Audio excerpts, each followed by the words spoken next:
오늘은 주신 본문의 말씀 중심으로 작정된 자는 다 믿더라, 작정된 자는 다 믿더라 라는 제목을 가지고 함께 말씀 은혜를, 기도의 제목을 우리 신앙생활에 도전받는 시간이 되길 원합니다. 오늘 말씀의 제목 한번 따라해 보실까요? 작정된 자는 다 믿더라.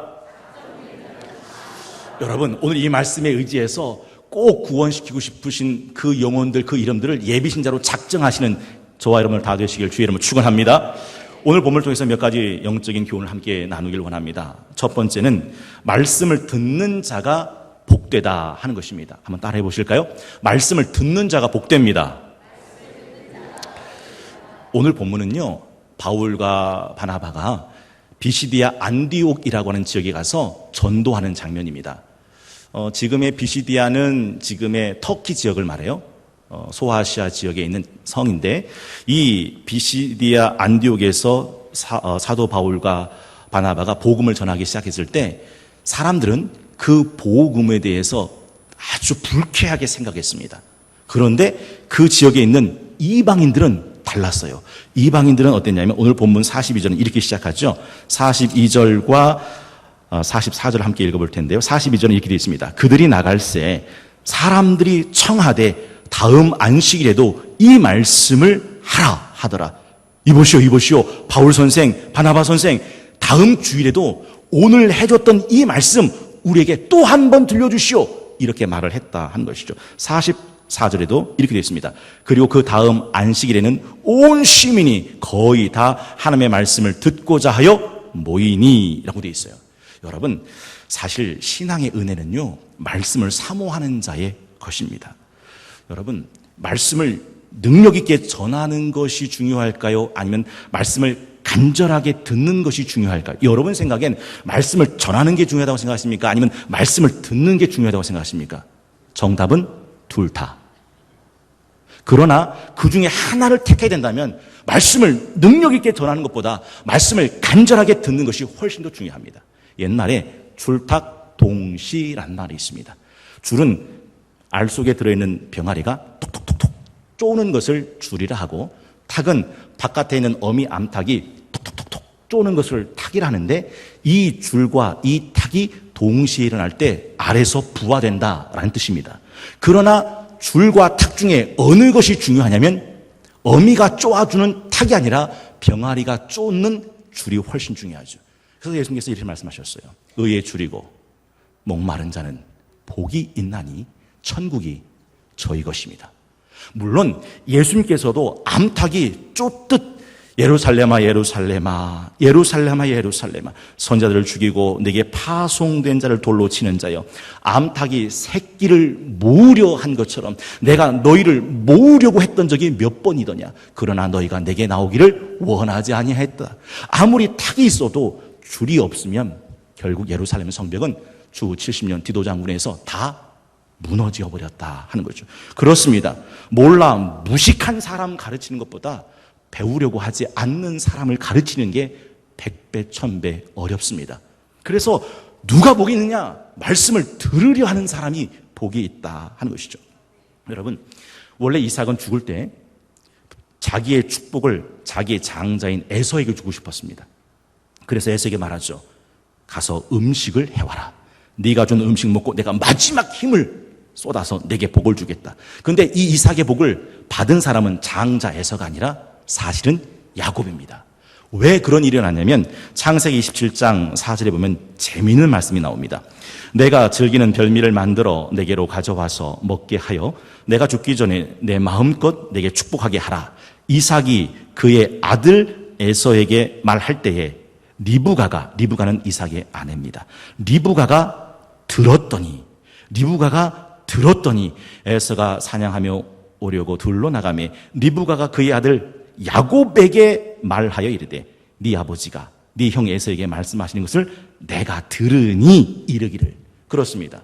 지금 리브가는 이삭이 자기 장자 에서에게 줄 축복을 뭐 하고 있는 거야? 인터셉트. 아십니까? 농구나 축구를 할 때 상대방이 골을 가지고 갈 때 이 공을 가로채기. 그걸 자기 것으로 만듭니다. 여러분, 말씀은요, 듣는 자의 것입니다. 말씀은 사모하는 자의 것입니다. 그래서 말씀을 듣는 자가 복이 있더라 하는 것이죠. 복이 있는 사람은 악인의 꾀를 따르지 아니하고 죄인의 길에 서지 않고 오만한 자의 자리에 앉지 않으며 오직 주의 율법을 즐거워하며 그 율법을 주야로 묵상하는 자로다. 이는 시냇가에 심은 나무가 저를 따라 과실을 맺으며 그 잎사귀가 마르지 아니함같이 그가 하는 모든 행사가 형통하리로다. 말씀을 사모하는 복된 인생의 주인공들 다 되시기를 주의 이름으로 축원합니다. 두 번째는 말씀을 대적하는 자는 언제든지 있기 마련이다 하는 것입니다. 한번 따라해 보실까요? 말씀을 대적하는 자는 언제든 있기 마련입니다. 오늘 45절에 보면 그렇게 많은 사람들이 말씀을 들으려고 사모하고 있을 때 45절에 보면 이렇게 되어 있습니다. 유대인들은 어떻게 했냐? 그 무리를 보고 시기가 가득하여 바울이 말한 것을 반박하고 바울이 말한 것을 비방하기 시작합니다. 그리고 50절에 보면 그들이 마침내 어떻게 하느냐면 50절에는 이렇게 되어 있습니다. 이에 유대인들이 경건한 귀부인들과 그 신의 유력자들을 선동해서 바울과 바나바를 박해하고 마침내 그 지역에서 쫓아버립니다. 여러분 잊지 마셔요. 말씀을 대적하는 사람은 언제든 있기 마련입니다. 그러면 궁금하죠.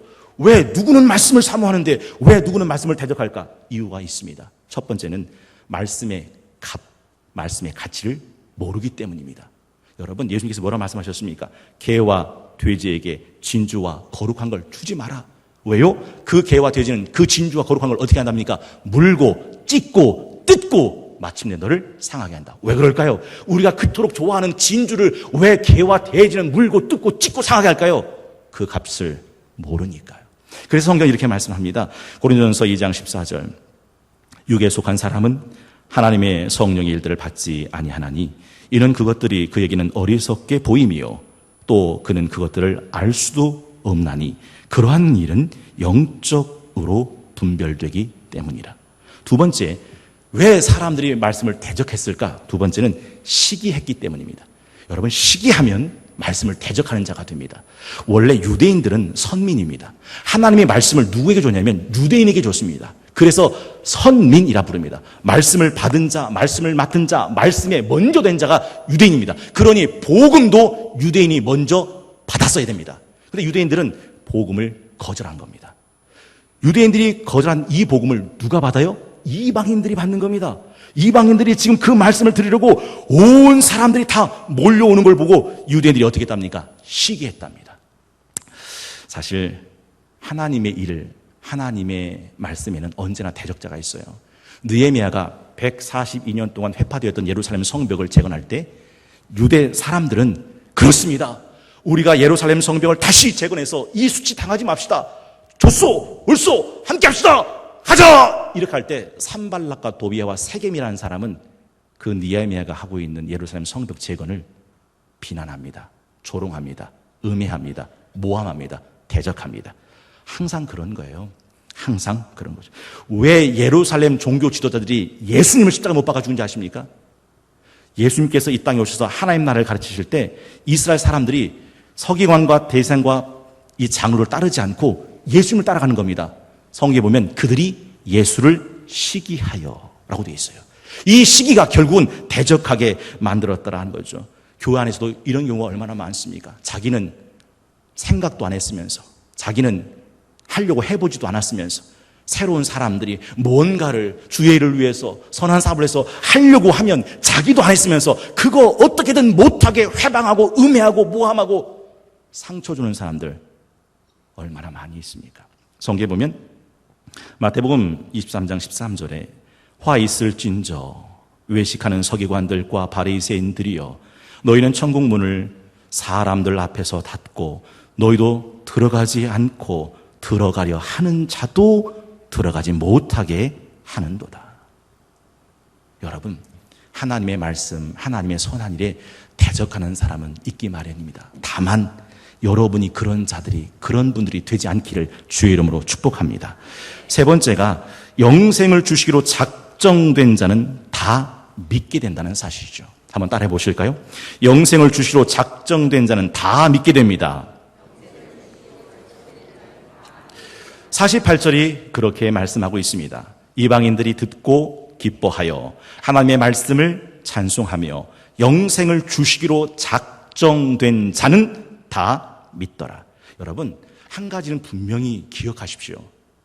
내가 믿고 내가 신앙생활을 하는 것이 나의 선택, 나의 결심, 나의 의지가 아니라는 사실.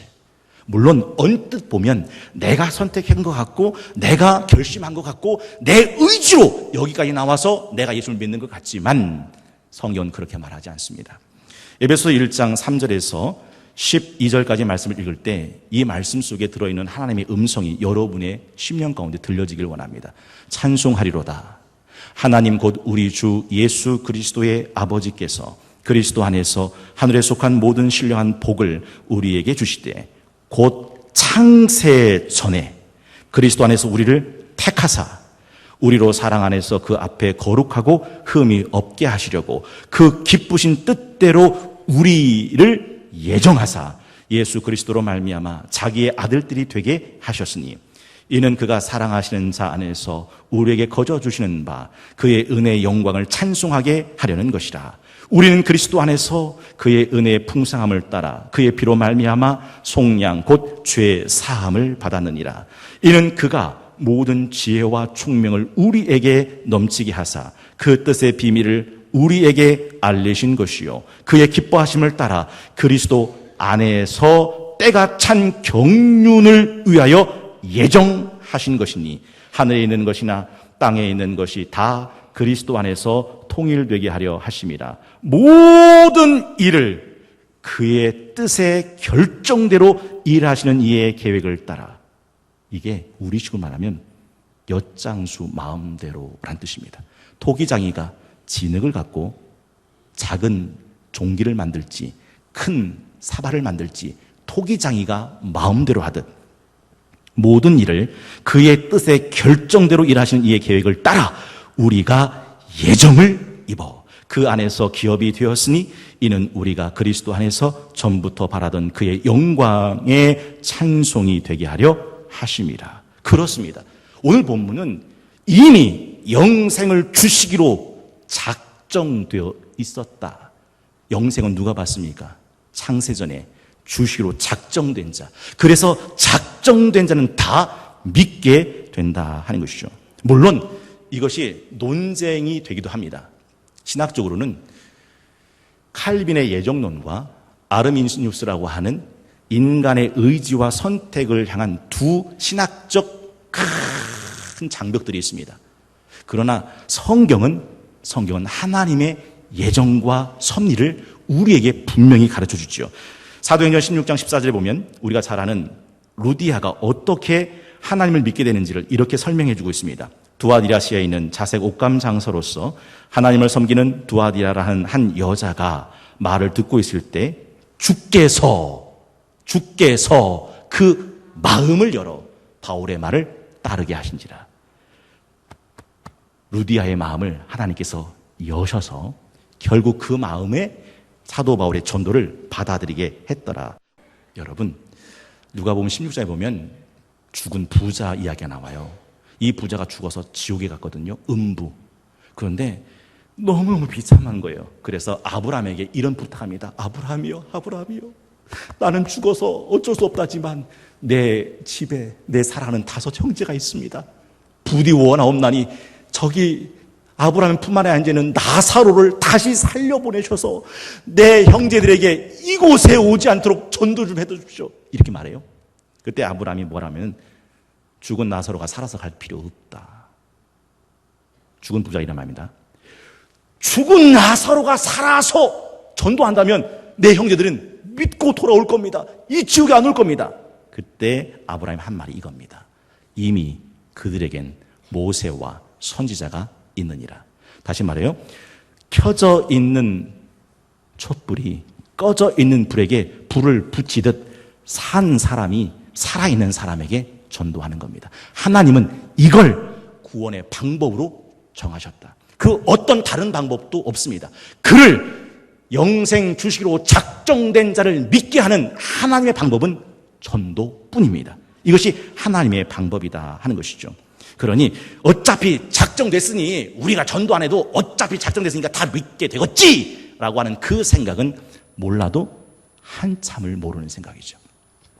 여러분, 네 번째, 그래서 우리는 전도를 해야 한다 한 것입니다. 43절 이렇게 말씀하고 있죠. 이 사도 바울과 바나바가 43절에 회당의 모임이 끝난 후에 유대인과 유대교에 입교한 경건한 사람들이 많이 바울과 바나바를 따르니 두 사도가 더불어 말하고 항상 하나님의 은혜 가운데 있으라 하니라. 47절은 왜 바울과 바나바가 전도하고 다녔는지를 이렇게 말합니다. 47절 함께 읽어볼게요. 시작. 주께서 이같이 우리에게 명하시되 내가 너를 이방의 빛으로 삼아 너로 땅 끝까지 구원하게 하리라 하셨느니라. 주께서 말씀하셨습니다. 우리가 이방의 빛이 돼서 우리로 인하여 땅에 있는 모든 백성들이 구원받도록 우리를 구원의 통로로 전도의 방법으로 삼으셨습니다 라고 말씀하는 거죠. 그래서 49절에 주의 말씀이 그 지방에 두루 퍼지니라 라고 말씀하고 있습니다. 여러분, 간혹 이렇게 생각하는 분들이 있어요. 목사님, 저는요 예수 천당, 불신지옥, 예수 믿으세요 이렇게 말하는 게 별로 탐탁지 않다는 거예요. 그냥 성도는 성도답게 살면 사람들은 자연히 그 모습 보고 오지 않겠느냐. 굳이 예수 천당, 불신지옥, 뭐 교회 다니십니까 하고 주 예수를 믿으라 그리하면 너와 내 집이 구원을 얻습니다 그렇게 말하고 다닌다는 게 자기는 마음에 안 맞는다고 말하는 분도 계세요. 저는 그분의 말이 이해가 돼요. 여러분, 성도는 성도답게 살아야 돼요. 등경 위에 등불을 두어야 그 빛을 보고 사람들이 돌아오지요. 그러나 한 가지 잊지 마십시오. 성도답게 말씀대로 사는 것, 그 중요한 것처럼 말씀을 내 입으로 전하는 것은 더 중요합니다. 로마서 10장 13절 누구든지 주의 이름을 부르는 자는 구원을 받으리라. 그런즉 그들이 믿지 아니하는 일을 어찌 부르리요? 듣지도 못한 일을 어찌 믿으리요? 전파하는 자가 없이 어찌 들으리요? 보내심을 받지 아니하였으면 어찌 전파하리요? 기록된 바 아름답도다. 좋은 소식을 전한 자들의 발휘함과 같으니라. 17절은 이렇게 말씀합니다. 그러므로 믿음은 들음에서 나오며 들음은 그리스도의 말씀으로 말미암느니라. 그래서 우리는 전도하며 살아야 한다는 것이죠. 왜요? 그것이 우리의 사명입니다. 저는 연평도 포격당할 때 저는 그럴 수 있다고 생각해요. 북한이 제정신 아니잖아요. 그러니까 연평도에다가 우리나라 본토에다가 꽝꽝 대포 쏠고 있다고 생각해요. 근데 제가 진짜 가슴 아픈 게 뭔지 아세요? 연평도는 원래 K9 자주포 5대로 지키되어 있습니다. K9 자주포는 우리나라 국산 무기인데 한 대당 60억이에요. 그런데 이게 펑 하고 터지면 떨어지면 축구장 3개가 그 자리에서 절단하는 겁니다. 어마어마한 무기죠. 그런데 연평도를 이 5대 K9 자주포가 지키고 있었어요.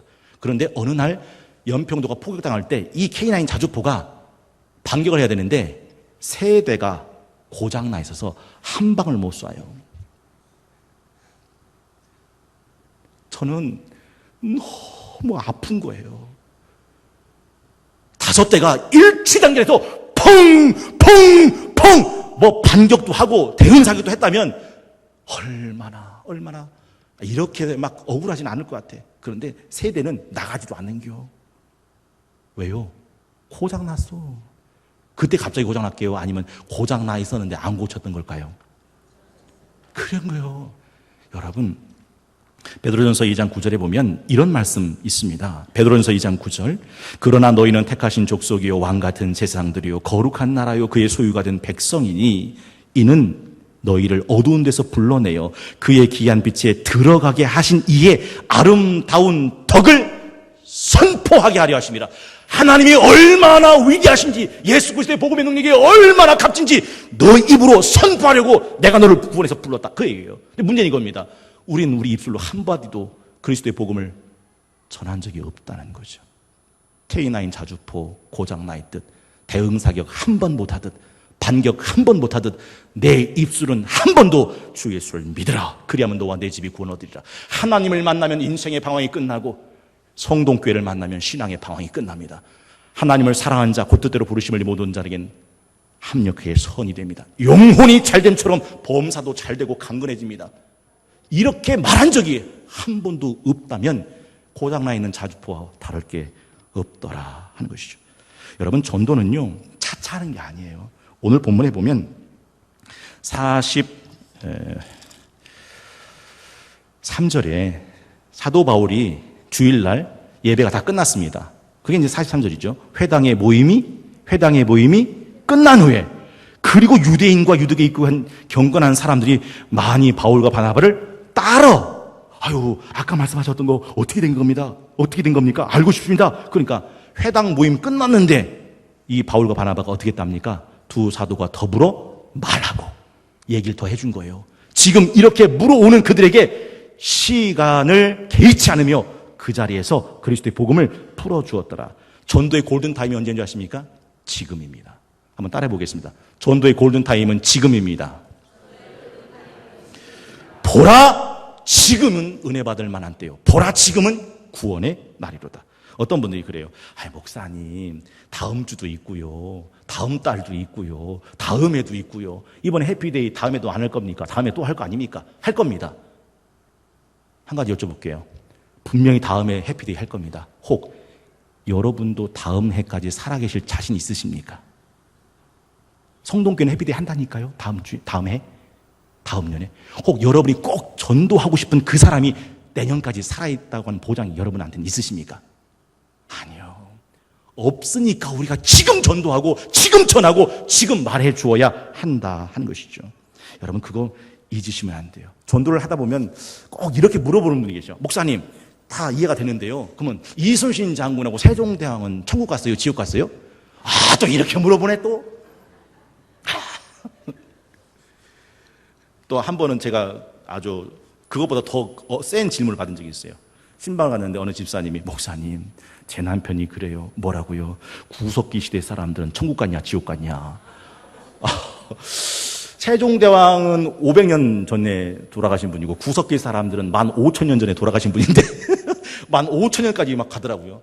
근데 한 가지 궁금한 게 있어요. 제가 뭐가 궁금하냐면 500년 전에 죽은 세종대왕과 이순신을 걱정하면서 지금 살고 있는 당신 남편, 지금 살고 있는 당신 영혼, 지금 살고 있는 당신 아들과 당신 자식의 영혼은 걱정이 안 되냐는 거예요. 아니, 500년 전 사람 걱정하면서 자기 영혼 걱정 안 됩니까?